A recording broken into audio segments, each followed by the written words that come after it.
Welcome to Delicious Home and Garden. Today we talk about sowing seeds. People sow their own seeds for many reasons, but quality control is probably the most important. Knowing that your seed has not been sprayed with any pesticides or hormones, or the seed has not come from a modified plant.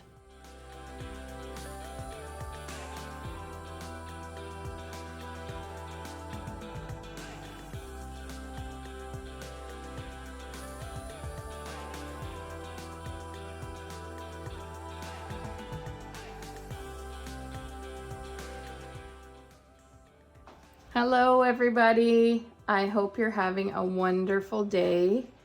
It's still really winter here in southern Ontario. I'll give you a quick look. You can see a lot of snow out there. Probably we have about 4 foot right now. And I think it's a perfect time while we're caught inside to start thinking about seed starting and the whole process. And if it's excuse me, I do have asthma, guys, so sometimes if you hear my voice kind of cutting out and I'm clearing my throat a lot, it's because especially in the winter months it really bothers me, so I'm sorry about that. So what we need to do right now is to start focusing on the future. Start focusing on something that makes us happy, which is gardening. And I like to take the winter months to think about what went well. And I actually have a journal, gardening journal, on things that went well, because from season to season, I might not remember. So I like to write it down. So this is my gardening journal, and I go from year to year. I will do like a garden layout and things like that, and talk about plants that did well, why I didn't do well, do my research, and jot notes down. So gardening journal is really essential for me. Because I do tend to forget from season to season, and I get excited and I redo and make the same mistakes over and over. So gardening journal, really, really important. And it helps me with my seed selection, which I did last month, purchased, and my seeds are already here, as you can see. So when we're talking about seeds and germination, there's a couple of essential things we should be thinking about. Vital seeds, making sure the seeds are good quality, they came from good stock, and that they don't have any mold or black spots on them, that sort of thing. We need soil. We need to have a well-drained soil. And I'm going to go into each one more in depth and show you actual products and things that I use. However, I don't get paid from any of these product companies. I'm just sharing what I do with you. Just sharing the love, okay? Because I want you to be a success, and I want you to be able to feed your family from things you grow, instead of buying food from the grocery store and not knowing how it's grown or what's been put into it. This is the sure way, and it's very rewarding, okay? Another thing we need to talk about is water. We need to talk about oxygen, because seeds need water and oxygen, and a certain type of environment, the temperature. And we're gonna talk about containers for seed starting, okay? So first, let's talk about seeds. Since we have these here, I'm gonna get a sip of water here. My son made me a tea. Cheers, guys. So high quality seeds is really important if you are really prudent and really want to save money and I would suggest that you save your seeds as your garden season goes along. Save them, label them, and put them away. I'll do another video on how to store seeds and how to save them, because that's a whole different ball game. Or you can also, you know, follow somebody else or watch somebody else's video. There's plenty of them out there, okay? Having your own seeds, saving your own seeds is amazing. I do have a large seed collection. I should get that for you to see, but it's okay. You get the point. And these seed companies I've bought from over the years, and these are my trusted ones. I do dabble and try to buy from other people for some seeds that might be rare or unavailable, but I love Baker Creek. Their seed selection is amazing and always the best quality. So if you're ever looking for a rare kind of plant or something unique, I suggest Baker Creek. Here in Southern Ontario, we get Mckenzie Seeds. They're amazing as well. And they're just not exotic as Baker Creek, because Baker Creek you can get plants that come from Africa, South America, Trinidad, Venezuela, Brazil. And I'm originally South American, so some of those, you know, traditional things that we might have in our food, I would be able to grow. And Baker Creek helps me to do that, helps me to get, and it gets me so excited. I will show you a really cool one that I bought this year, and it's really nostalgic. Okay, so back to Mckenzie Seeds. They are like great because they sell seeds that are made for Canadian environment, and they also have an organic section as well. Okay, so I buy my peas there. I bought these cool purple beans and this ornamental corn. So I'm pretty sure that the quality of these seeds will be awesome. And I ordered it straight from Mckenzie Seed. I did not get it from a garden center. That's another thing. Sometimes purchasing them from the garden center, you can't tell how old the seeds are, because they will just put them away, bring them back out. And if they don't store them properly for the winter, then those seeds could be dead and you would not know. So I'm not saying all garden centers do that. I have bought from garden centers that I know are reputable, and I know that but you just have to be careful, you know. The big box stores are not so careful, and their employees are not so, you know, versed in how to store seeds and making sure they just kind of haul everything out and haul everything in. So I would suggest purchasing straight from the collector itself. Okay. Another thing too, I purchase online, so you can get seeds from Amazon. I've bought my Roselle seeds from Amazon. You can get seeds from Etsy, all over. These are some seeds I wanted to grow same. It's a type of beans that we used to get in Guyana, and this person has not only sent me the seeds, nicely packaged, clean, no mold, nothing on there. They've also sent me a growing and germination and care. So you can't go wrong, right? A lot of these packages just tell you how to start the seed, but they don't tell you how to care for it, how to fertilize and whatnot. So some benefits from buying from Etsy. Okay, so now that we've discussed all about the seeds, I'm going to put these away. Oh, I wanted to show you this cool one. So when I was a little girl growing up, we call these buck beads, right?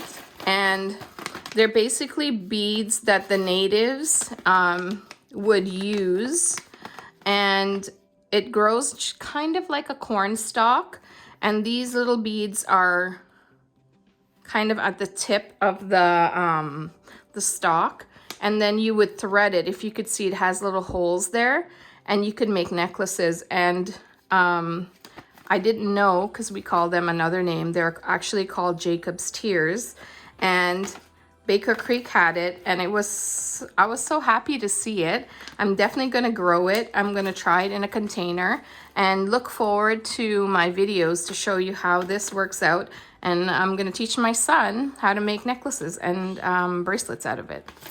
He's going to be 18, but it's okay. He still allows me to do stuff like that. Okay, so now let's move on to another topic. Before we move on, I'm going to show you some of the ones I got. Look at all the cool basils. While I show them to you, I also wanted to talk about seed collecting a little, because seed collecting allows you to swap with other people. There's a lot of seed swapping in different communities. If you check out Facebook, your community garden,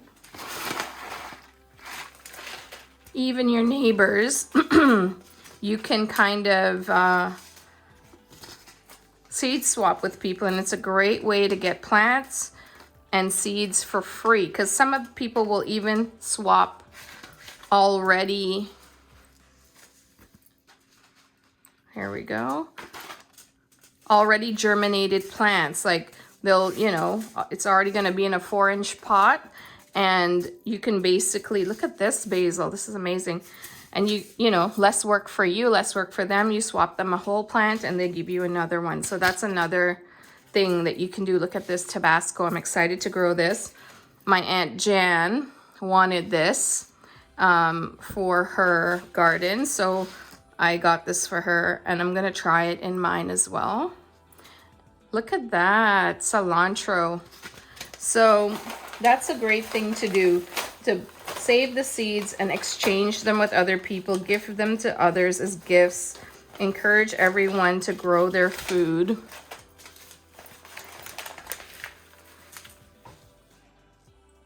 And it's something to do, you can do all garden season long, so you don't need to wait until the fall. Now that we've talked about the quality of the seed and how important that is, let's talk about soil for the seed. Now, a lot of places have seed starting soil. I don't really recommend that. I recommend you just buy indoor potting soil, a good quality one. I have bought brands where they were infested with gnats, so be careful when you buy it. Check it out. If you're not sure, there are ways to sterilize it and kill any gnats. You can put them in a baking sheet and put them in the oven for like, you know, put the oven to 170 and then turn off the oven and then put the soil in there. That's a good way to kind of sterilize it. But I bought this one now for 2 years, and I found that it's less gnats. We don't really have that much. And I really like this brand, okay? So I usually buy a premium potting mix, and this potting mix I use for like my house plants. You can see this beautiful house plant here. And then I'll take this, I'll mix it with orchid bark or whatever the requirement is for the plant. So I use it as a base. Potting mix, and a lot of people don't realize, not all potting mix can go for every plant. It's not across the board. You have to see your plant requirement and meet those needs to be successful, okay? And seed starting needs to be well drained. So what I do is I put 3/4 of the amount of this potting mix to 1/4 perlite. And if you don't know what perlite looks like, I can show you. That is perlite. It's almost kind of like styrofoam feeling, but chalky, okay? That's perlite. It's very light and it allows your soil to drain, and I like it because it helps me to keep my gnats and any kind of bugs at bay, and I will show you how I do that. And this is the potting mix. I will show it to you as well. This is great because if I can see one, it has little green fertilizers in here. If I can find one, not a lot, but just, can you see that little green bit there? Just a little green fertilizing pellet. And you can see it doesn't have a lot of perlite. So if I were to put my baby plant into just this, it would probably rot because they don't drink that fast.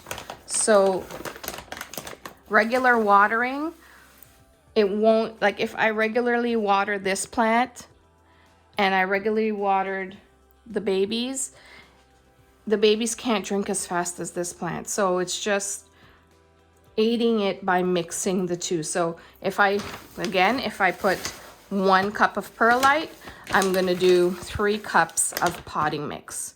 So that's a 3-to-1 ratio, okay? I'm gonna show you how it looks.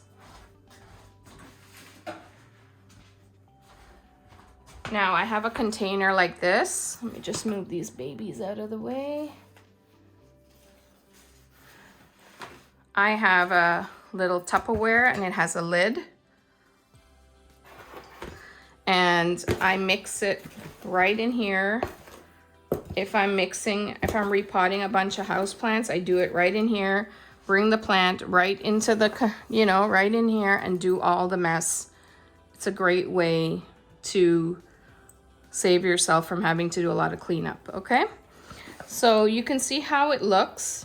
It's very light and airy, and it will allow your plant to not stay too wet. It'll get it enough. That other thing is, because it's so well draining, you'll have to water more often. So maybe twice a week instead of once a week. And most baby plants like to be watered from the bottom. So you just get a dish, put the water at the bottom and let it take up what it needs. It's the best way to avoid getting any kind of mold or mildew, okay? So you wanna make sure also that once you've planted your seeds, you've put them into roots and germinate, that you put a thin layer of perlite on the top. Now, this was totally white, but because I've watered it, it's kind of washed away a little. But what this does, and it keeps the stems dry, and it also stops gnats or any bugs from going in, because if you felt the perlite, it has like a dust on it, and once it gets on their wings, they don't like it and they just tend to die off. So a nice thin layer of perlite on the top really helps with mold and gnats. It won't completely cure it, but it will help. These are baby eggplants, okay? So now that we've touched on soil, let's talk about temperature. Baby plants require a certain amount of heat on the bottom to germinate.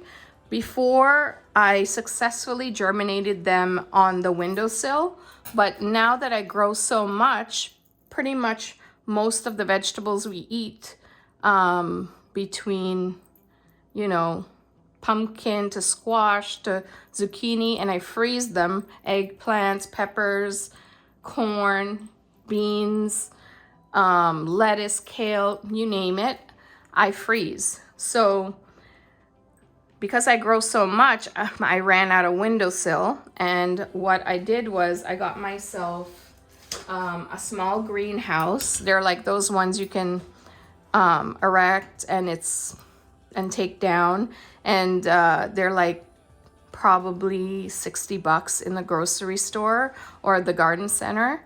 sorry, and they're like with a little plastic cover. So that was great to put them in to keep my seeds organized, but I needed light, and I purchased this mechanism here from Amazon. It was 30 bucks. These are 3 years old, so it might have gone up in price, and they just give a light here. And what I love about it is it clips right into the shelf of the greenhouse, and it has a timer. So once I've plugged it in, put on the timer, I never have to worry about the lighting again until I take down the greenhouse. So I love that. I love that I don't, you know, that's one less thing I have to worry about, because if you know about growing plant babies, they're very delicate. So maintaining the water alone levels is important. So not having to worry about the light, amazing, amazing.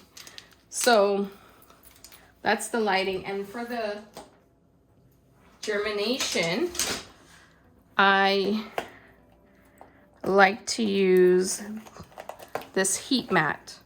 So I was germinating them in the window, as I said, which gave heat and it gave light. But you saw how I substituted the light. Now this is the heat. The heat mat, I usually do the heat mat for a week. And you can buy these again too on Amazon, Walmart, Canadian Tire. All these stores carry this, and they're inexpensive. It's good to have in your house anyways.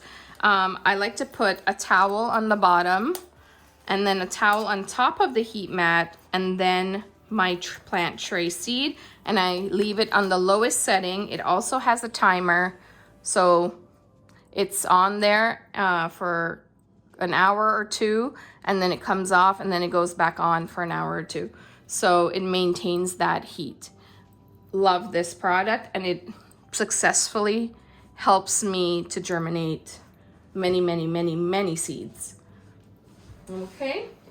Next thing, besides germinating in the window for the temperature and the light, you can put it just on a countertop or on top of a fridge or what you call that, dryer.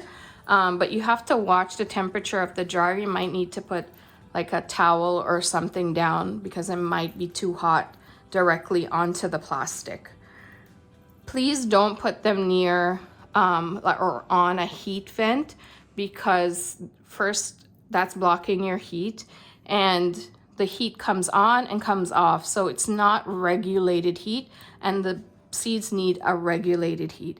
Don't put it close to anywhere where there's a door opening and closing, causing the soil to chill, and then you know, it kind of affects the seed process, and you'll find your germination will be less. You want to keep it at a constant heat and not be too much regulation in the temperature.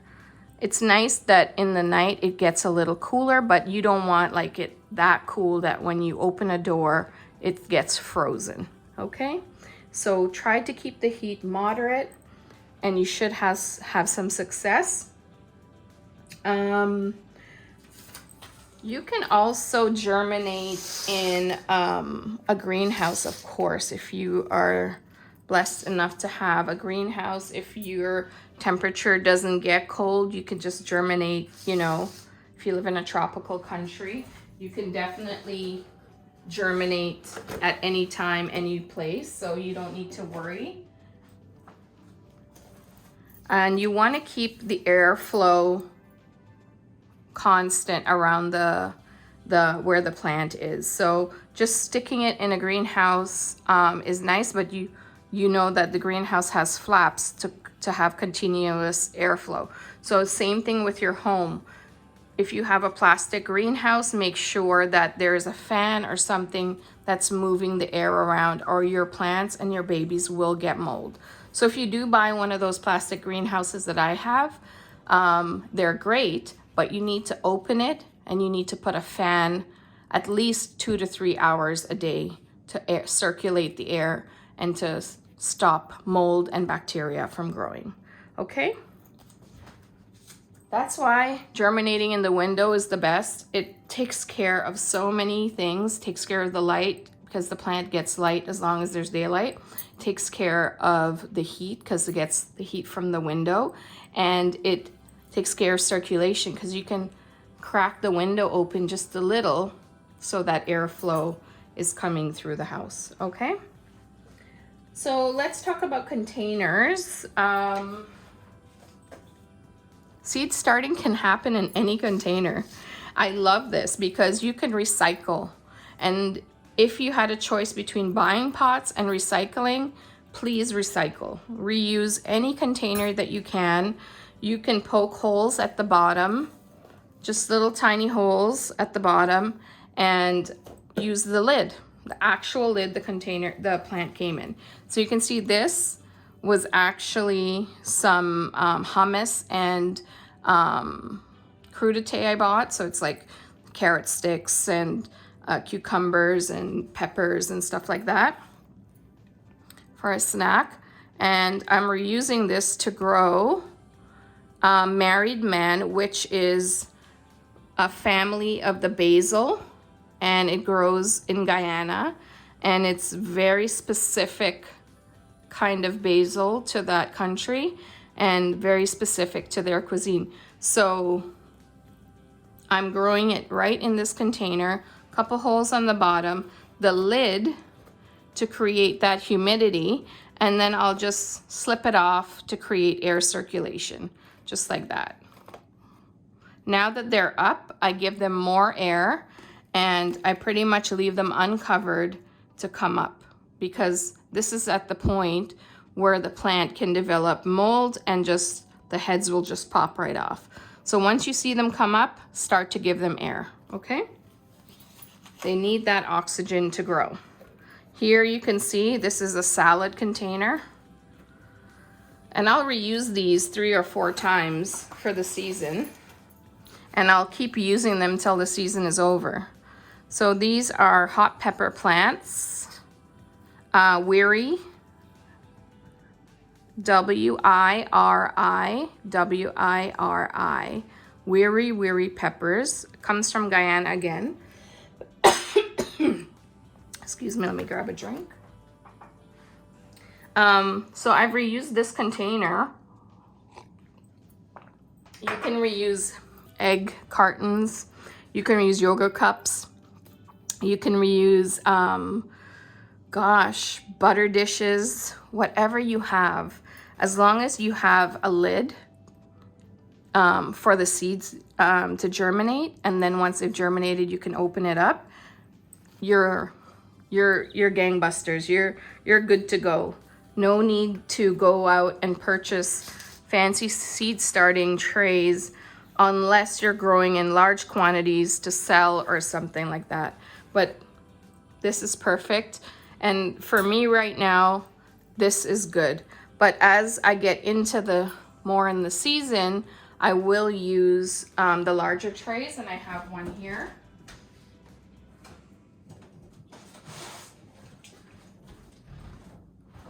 I have one right here, and in here I'm growing pansies for the spring, and I like to grow them for making edible flowers.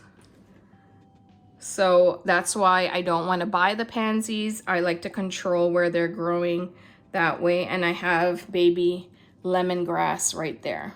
Okay, so you have to decide what you want to do and what's important to you. Don't go spending if you don't have to. I'm going to show you the pansies so you can see how they look. And this is from last season. You can see they kept their color. Oh, look how delicate. These are sugared pansies. So I use them a lot in cake decorating. Most of you guys know I'm a chef. So this allows me, you can even put these on salads. They're beautiful. They have a nice taste, a nice crunch. Oh, I dropped one in here. Throw that out. Delicious. Okay, so you decide what works for you and what ones you want to grow and what you want to spend. It's entirely up to you. But if you can reuse containers, I say go for it. Okay? So now that we've talked about the containers, we want to make sure the containers are well drained. We talked about that. People use toilet paper rolls. You can even, they take newspaper and they twist them. It's like a wooden mechanism. I forget what it's called right now. Anyhow, you can make paper pots out of that. So lots of things. Research it. There's even cloth. I do have a video of using cloth bags as well for your seedlings, but that's after they've germinated. And what we're discussing right now is just germination. Okay. And last but not least, for a successful seed germination, we need to find out what are the requirements of those seeds. Like some plants with a harder outer shell, like the seeds have a harder outer shell, they require soaking before you plant them. So your beans, moringa, sorrel, some beans require soaking, and I like to add just 1/4 teaspoon to 1 cup, and I like to to 1 cup of water. I like to add a 1/4 teaspoon of Epsom salt, and that helps to break down that outer shell of that hard seed, so that when you do put it into the soil, it allows it to germinate. Just like, you know, our bodies soften as we use Epsom salts, and it helps us to kind of relax. It does the same thing to the outer shell of the seed. So find out, does your seed have a harder outer coating? Is it usually quite large? Or like okra seeds, you can soak those as well. Pepper seeds, tomato seeds, no, they don't need to be soaked. Some people like to germinate them in paper towel and then take each seed out and then plant it. You can do that as well. So find out the requirement of your seed to be successful for each plant. That's what I would say. Like for these married man basil plants, I didn't soak them because their seeds were so tiny and so delicate. But what I did do was I just put the tiniest sprinkle of dirt on the top. So I didn't bury them. I just sprinkled them on top, and then I just put a dusting of dirt and the perlite. That's it. So some seeds don't need to be fully buried, but these pepper seeds, I put them down just 1/2 centimeter into the thing. I sprinkled the seeds here, then I covered them with the soil, and then I gave them the light topping of the perlite. Same with these eggplants. So just depending on what your seed requires, okay? And most seed packets at the back, the instructions usually tell you how deep, seed depth, right there, okay? So you need to make sure you adhere to those. Not all seeds are equal, and not all seeds like to be planted the same way. This is a new one I added to my collection, and this is a Moringa plant.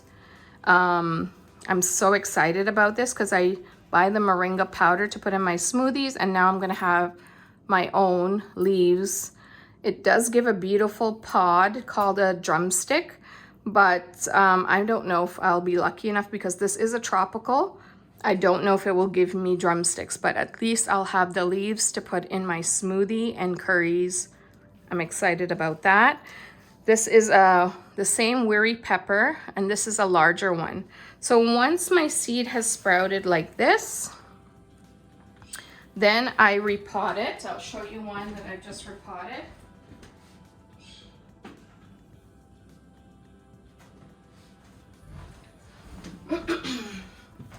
Then I repot it like this. Okay. And then how you know you have success is when it gives the second and the third leaves. And you can see this one is on its fourth leaves. So it's very healthy. Okay. Same process when I repot it. I use the same seed starting mix because I still want them to be well drained because they're not drinking that much. When they get to be like this size, I might consider just putting it in potting mix at that point, because then I'll have to water it less. That's the whole problem. You don't want the root to rot, but you want to try not to have to water too much either, right? Because it's more work. So cute, so cute. I think there's nothing cuter than baby plants. So let's talk about what we talked about again. So we need viable seeds. We need proper soil for drainage. We need to water often because of the drainage of the soil. We need to give the plants air and oxygen. We need to keep the temperature constant, so not near any opening doors. And we need to pick a container, but it needs to be well drained. Okay, I hope you enjoyed this video. I will do more. I'm planning to do like a houseplant series. I have a lot of philodendrons and monsteras, so I'm planning to do some of that. You can look forward to that, and I will do another video on once you've potted it up and the lighting, watering, and fertilization process, because at this point I'm now going to start to fertilize at this stage here. Okay, once you see the double leaves, it's okay to do fertilization, and I do it with every watering, but I do it at the quarter strength, not the full strength, because I'm scared sometimes that I would burn the leaves. So instead of fertilizing once a month, I fertilize at quarter strength, but with every water. Okay? I hope you enjoyed these tips. Thanks for joining me today. God's blessings to you. Please like and subscribe. And if you have any comments, please place them down below. I'll do my best to answer. And I do have a Facebook page that you can send photos to troubleshoot any issues. Again, I don't charge anything. I just want you to be a success, and I want to share what I know with you. Take care, and God's blessings.